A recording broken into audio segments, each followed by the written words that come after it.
Hola, soy Robin Castro, director de la Maestría en Estudios Sociales y Políticos en Modalidad de Investigación. Muchas gracias a todas las personas que se han interesado por nuestro webinar de hoy, Gobernanza Criminal, cómo y cuándo los criminales crean orden.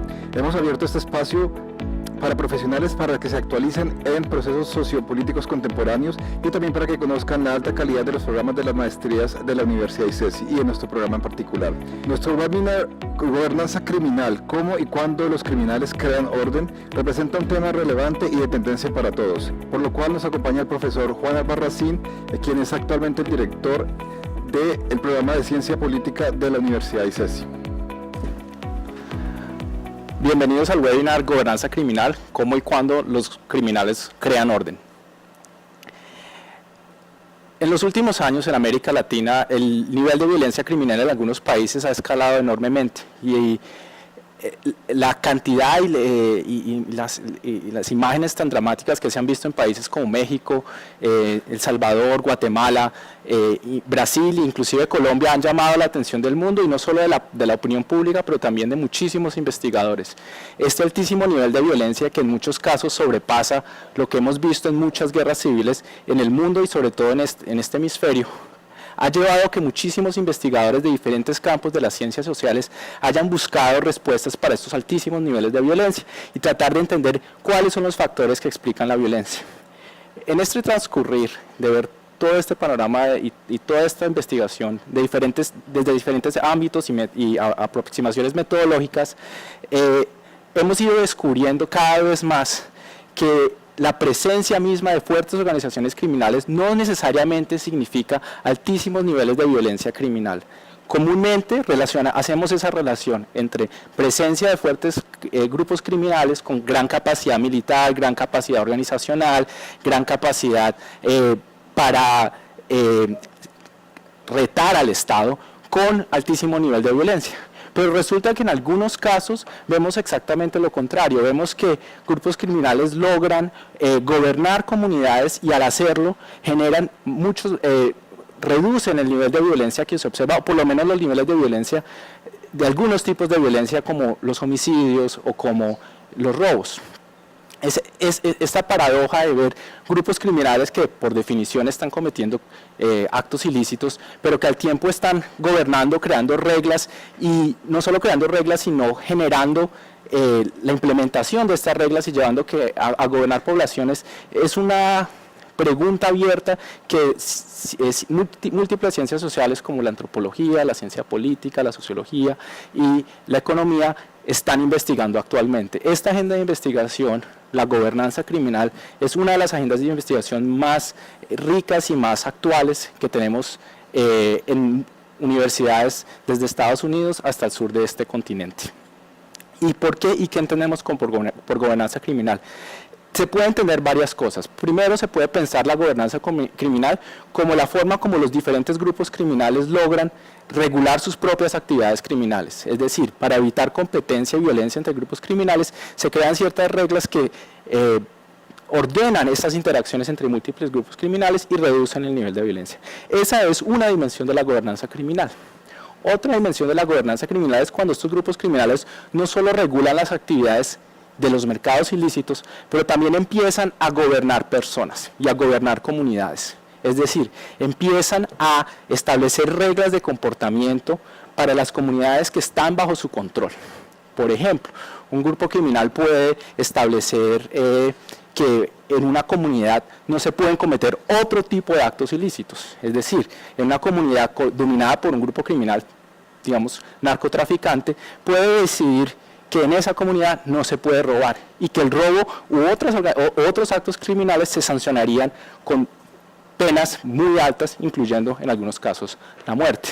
Entonces, ese tipo de comportamiento, donde grupos criminales prohíben otras actividades criminales y gobiernan poblaciones, es otra dimensión, y una dimensión que cada vez estamos explorando más de esta gobernanza criminal.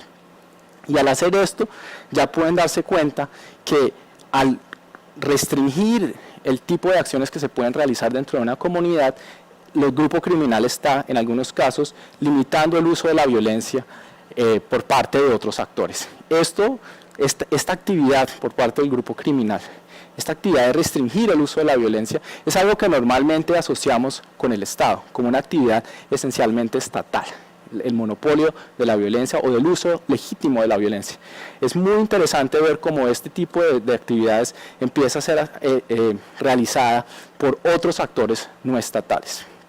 Entonces, eso es un mapa de lo que es la gobernanza criminal, y es realmente importante ir comprendiendo más y más y más cómo se hacen, cómo logran estos grupos criminales gobernar, cómo logran estos grupos criminales ser aceptados en cierta medida por las comunidades y por el Estado al realizar estas actividades. Entonces tenemos esa agenda de investigación, entender cómo y cuándo surgen estos órdenes criminales y por qué un grupo criminal va a invertir en gobernar. Empecemos por lo último. ¿Por qué un grupo criminal va a invertir en gobernar? Y aquí otra vez volvemos a las paradojas. Normalmente también creemos que los grupos criminales quieren crear desorden, quieren caos. Pero esto es realmente, en muchos casos, no es lo que pasa. Pensemos a los grupos criminales como empresarios que están involucrados en actividades ilegales. Estos empresarios ilegales necesitan cierta estabilidad para que sus negocios funcionen. Ellos están interesados en que en maximizar sus ingresos, en lograr que sus rentas criminales crezcan, y para eso requieren cierta estabilidad. El conflicto, el uso de la violencia, las peleas por territorio son cosas que son contrarias a su primordial objetivo, que es ganar dinero, ganar rentas. Entonces, las actividades tendientes a crear orden, por ejemplo, evitar que una comunidad hayan otros tipos de actividades delictivas que pueden llamar la atención, o cierto tipo de actividades delictivas que va a lograr que la comunidad se sienta incómoda. Al evitar que ese tipo de cosas pasen, y en ese sentido crear ciertas normas y lograr que estas normas se cumplan, el grupo criminal logra cierto nivel de predictibilidad y logra cierto nivel de estabilidad en su control del territorio. Entonces, para un grupo criminal, en muchos casos, cuando el Estado no provee la estabilidad, es importante que ellos mismos logren que se cree esta estabilidad. Entonces, hay un interés por parte del grupo criminal de generar orden, por más paradójico que eso suene. Muchas veces, los grupos criminales, de hecho, están felices cuando el Estado provee cierto orden. ¿Y por qué me refiero a cierto orden? Cuando el Estado logra que haya cierta estabilidad en las comunidades donde ellos están, pero que no castigue las actividades criminales. Ante la ausencia en muchos casos del Estado realizando estas tareas, le incumbe a los grupos criminales capaces de generar este tipo de actividades y de generar orden, les incumbe a ellos generar estos órdenes, y esto pensando en sus rentas. Entonces, hay un interés por parte de los grupos criminales de establecer orden, y es un interés ligado a sus principales tipos de actividades económicas. Entonces, ya a la razón, a la motivación que puede llegar a tener un grupo criminal para incurrir en este tipo de acciones que en sí son costosas. Imagínense, gobernar a una comunidad, lograr que se cumplan las reglas. Por ejemplo, mediar entre la relación entre vecinos. Un vecino, digamos, está poniendo la música muy duro. Entonces llega el grupo criminal y tiene que mediar en esa relación y establecer quién tiene y no tiene la razón. Eso cuesta tiempo, cuesta energía. Entonces el grupo criminal hace ese tipo de actividades cuando necesita mantener un cierto orden en las comunidades bajo su control y cuando necesita que haya estabilidad y predictibilidad hacia el futuro. Otra razón por la cual estos grupos criminales pueden tratar de mantener los órdenes locales es para evitar que ante escaladas de violencia o de otro tipo de actividades criminales no necesariamente ligadas a las actividades centrales del grupo, esto atraiga la atención del Estado y entre la policía a irrumpir en estas comunidades y a desplazar a los grupos criminales. Entonces, por ese lado las motivaciones. Las motivaciones son importantes, pero también es importante entender qué condiciones permiten que esto ocurra. Una condición importante, y ya la hemos mencionado en cierta medida implícitamente, es que el Estado está parcialmente presente. Observamos en algunos casos altos niveles de gobierno criminal cuando las instituciones del Estado no están presentes en las comunidades, y entonces llegan estos grupos y suplen o sustituyen al Estado en estas regiones. Pero esto no es la única ni el único factor que explica esto. En muchos casos el Estado sigue estando presente en estas comunidades, y cuando hablo de estos órdenes criminales no es que pasen en las regiones más distantes de los países latinoamericanos, muchas veces pasan en las ciudades más pobladas y más desarrolladas de este continente. Entonces el Estado puede que esté presente, pero está presente parcialmente y no está dispuesto, y a veces inclusive delega a los grupos criminales el mantenimiento de la seguridad y del orden. Entonces, por un lado, una precaria presencia estatal, pero por otro lado también tenemos que entender cómo están constituidas las comunidades. Muchas comunidades no van a permitir que los grupos criminales asuman estos roles porque ya han desarrollado sus mecanismos fuertes de autogobierno. Entonces, los grupos criminales generalmente van a poder irrumpir y tomar control de ciertas actividades de gobierno cuando las organizaciones civiles en esas comunidades no han logrado desarrollar organizaciones capaces de gobernarse ellas mismas y también de resistir estos intentos por parte del grupo criminal de controlarlas. Entonces, Estado, sociedad civil, pero también política. En estos espacios muchas veces son los políticos los que en conjunto con los criminales crean estos órdenes paralelos, es decir, de estos órdenes criminales son constituidos parcialmente por otros actores políticos que están representando al Estado. Finalmente, también tenemos otro tipo de actividades y políticas públicas que generan y fomentan la constitución de órdenes criminales indirectamente. Y una de ellas, y es muy importante, es la política carcelaria. Cuando se hacen políticas de encarcelamiento en masa, es decir, cuando el número de personas que está en las prisiones del Estado crece y crece y crece, muchas veces por delitos menores, estas cárceles se vuelven puntos nodales y puntos centrales para la constitución de grupos criminales que son capaces de, y cada vez más adquieren más capacidad para gobernar a las personas. Entonces las cárceles no se vuelven, en muchos casos como en el Brasil, un lugar para castigar criminales, sino que se vuelve, o para resocializarlos, sino que se vuelven lugares donde los grupos criminales adquieren muchísimas más capacidades y desde las cárceles pueden proyectar su poder y controlar múltiples zonas del espacio, sean ciudades o sean en zonas rurales. Entonces, esos son algunos de los factores más importantes para entender cómo estos grupos criminales van a lograr adquirir esta capacidad de gobernar a las personas. Finalmente les quiero mostrar algo de qué significa eso de gobernanza en la vida de las personas y qué dimensiones de la vida de las personas es afectada directamente por este tipo de actividades.